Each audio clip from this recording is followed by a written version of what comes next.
Benarkah bahasa roh sudah tidak ada lagi saat ini? Istilah bahasa roh atau bahasa lidah tentu bukan suatu hal yang asing bagi banyak orang percaya. Sebagian di antara kita mempraktekannya, sebagian lagi setidaknya pernah mendengarnya. Ada sebagian orang percaya yang terlalu mendewakan bahasa roh atau bahasa lidah ini, seolah-olah ia setiap saat harus berbahasa roh, serta menganggapnya seharusnya semua orang percaya harus berbahasa roh. Di antara mereka ini bahkan ada juga yang mengajari orang lain berbahasa roh dengan menyuruh orang tersebut menirukan kata-kata tertentu. Sebagian lagi orang percaya justru berpandangan sebaliknya. Bahasa roh itu hanya ada di Alkitab dan sekarang sudah tidak ada lagi.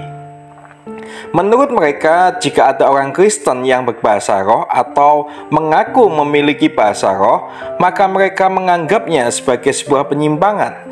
Bahkan di antara mereka ada yang lebih ekstrim lagi, dengan menganggap bahasa roh yang diklaim orang Kristen tertentu sebagai berasal dari iblis, dan bahwa orang yang berbahasa roh itu dipengaruhi oleh iblis. Memang pandangan orang Kristen tentang bahasa roh ini sangatlah beragam. Tetapi benarkah bahasa roh sudah tidak ada lagi saat ini? Sebelum menjawab pertanyaan itu, perlu sedikit dijelaskan tentang bahasa roh itu. Di Perjanjian Baru, bahasa roh adalah salah satu dari karunia-karunia Roh Kudus.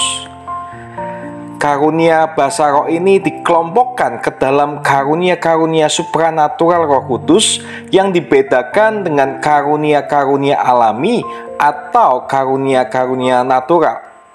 Karena bahasa roh adalah karunia Roh Kudus, maka sebagaimana dengan karunia-karunia Roh Kudus lainnya, tidak semua orang percaya memilikinya. Hanya orang-orang tertentu saja yang memilikinya, yakni orang-orang yang dikehendakinya, seperti ditulis di dalam 1 Korintus 12 ayat 11. Bahasa roh umumnya merupakan bahasa yang tidak ada di dunia ini, sehingga tidak ada yang dapat mengerti, termasuk oleh orang yang mengucapkannya. 1 Korintus 14 ayat 2.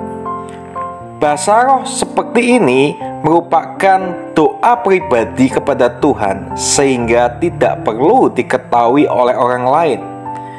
Orang yang berbahasa roh itu haruslah tertib dan terkendali.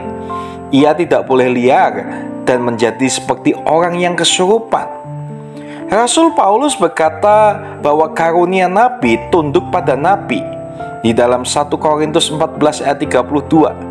Artinya, sebuah nubuat bisa dikendalikan oleh nabi atau orang yang bernubuat. Demikian juga halnya dengan bahasa roh.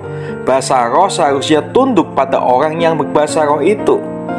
Rasul Paulus juga mengingatkan bahwa ibadah Kristen harus berlangsung dengan sopan dan teratur, seperti ada di dalam 1 Korintus 14 ayat 33 dan 40. Konteksnya adalah dalam penggunaan karunia-karunia, terutama karunia bahasa roh, semua harus tertib, tidak bisa lepas kendali.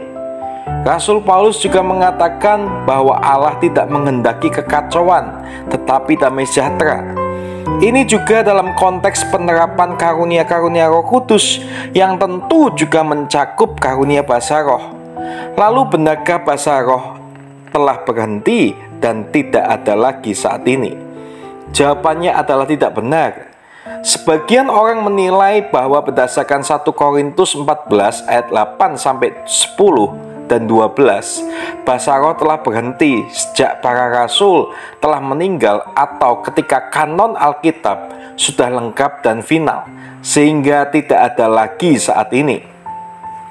Memang ayat itu menyatakan bahwa kasih kekal adanya, tetapi karunia-karunia Roh Kudus seperti bahasa roh akan berakhir.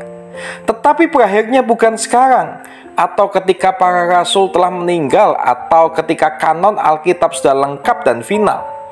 Dalam ayat-ayat itu, Rasul Paulus berkata bahwa karunia-karunia roh akan berakhir ketika yang sempurna tiba.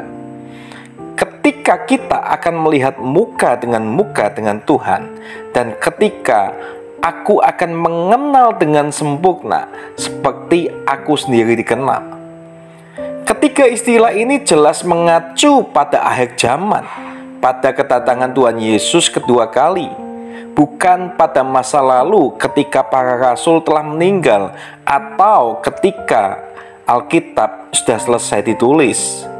Lagi pula dalam 1 Korintus 1 ayat 7, Rasul Paulus berharap jemaat Korintus tidak kekurangan suatu karunia pun, termasuk karunia bahasa roh, hingga kedatangan Yesus Kristus kelak.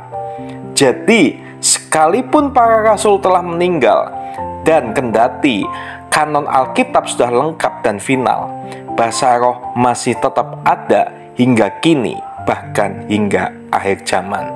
Terima kasih, Tuhan Yesus memberkati.